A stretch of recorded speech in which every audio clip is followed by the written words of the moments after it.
Our intentions toward others can act as powerful healing agents even after conventional remedies have failed. It's not necessary to be a doctor to help people who are in pain. What's essential is real concern and the ability to act on those feelings. I know. I was 17. I wanted a date, but my hands were covered with warts. And I tried everything to get rid of them, and they just came back. And finally, I was having them burned off by a medical doctor. And he burned them off and sat me down and he said, "Steve, I had warts too." And I was shocked. He said, "Look, on my hand, this is where they were burned off. You could see the scars." He says, "As a physician, I can't afford to have warts on my hands." But one day, I decided I wasn't going to have warts anymore. And I decided to put that out of my mind, forget about it, and that they would go away. And they did. And you could do the same thing, he suggested. And so I did it. And they never came back. Wow. Intention is that strong. You could carry the day as a Toastmaster, perhaps, with your listening skills, with your ability to communicate. You could make all the difference. I know. I've helped nearly 20,000 people in this community as a chiropractor in the last 3 decades. But I had a case that was resistant to care, to say the least. Of all things, of lower back pain. You think if a chiropractor could help something, it would be lower back pain. But he wasn't getting anywhere. And I tried everything.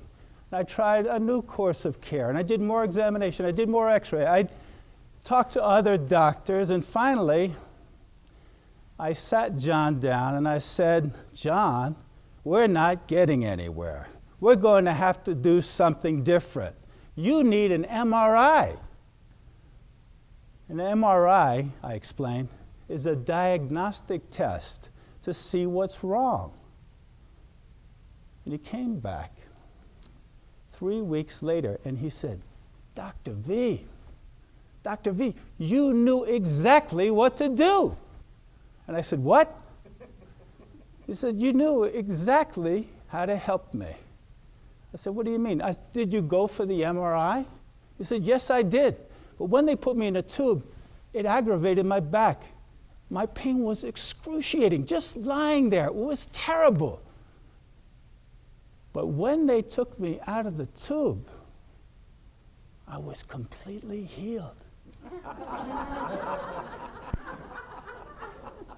He didn't know it was supposed to be diagnostic and not therapeutic. And I didn't have the heart to tell him. But perhaps a relationship is important, and strong intent can be felt, and our feelings are real things, not just feelings. I had a case, an autistic child that was brought to me, and he was totally out of control. Couldn't even let him in the reception area. He would just tear the place up. You couldn't reach him, you couldn't speak, and apparently he couldn't hear. His mom would pull up in a van. They'd have to strap him in the van. He'd sit in the front seat next to his mother. They'd have to strap him in because he'd grab her hair while she was driving. He was getting aggressive with his siblings, with his family. And I said, "I'm not sure what I could do to help him." But I go out to the van. They park in front. I run into the van. His mom would sit in the reception area just to get a break from her son, and I'd go out and I'd work on his spine and take pressure off the nervous system, and I'd do it again and again, and they were coming back again and again, and nothing was changing. Till one day, he was sitting in front, strapped in again, removed from the world, seemingly unable to hear me. I don't know what came over me. I hadn't planned to do anything different. But I stood over him and I said, I know you're in there. I know you can hear me.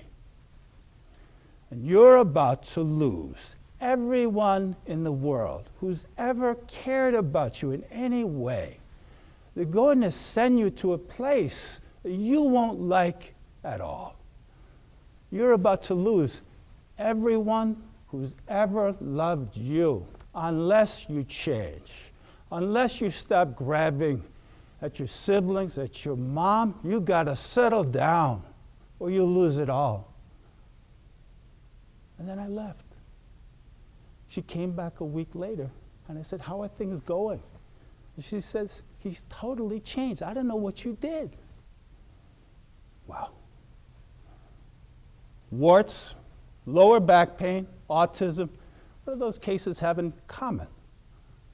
They weren't responding. And there was someone who was concerned and willing to show their heart. That's all. Could you do that as a Toastmaster? There's people waiting for you to show up. How many have grandchildren? Some of them are bedwetters. Some of them are being bullied. Some of them are struggling, have learning disorders. You could help them with these techniques, and I'll tell you exactly how. How about parents? Maybe you have a child, can't get a job, can't hold a job, is having trouble with drugs, or colleagues or friends at work who need your help with alcoholism, with relationships. All I'm asking you to do is listen. Don't interrupt. Don't even think. Just soak it in. Don't analyze. I'm certainly not qualified, and most of you are not qualified to play psychologist. I'm not asking you to do that. But perhaps an answer will spring from your heart, and you could listen to that. And sometimes all it'll mean is giving someone a hug, and that would be valid, spontaneous, and meaningful to that individual. Oh, it's not necessary to be a doctor to heal people. No. The whole world is hurting. Everyone's hurting in some way. And you could take them in and listen and give them a heartfelt response. Something you say, something you do could heal them instantaneously.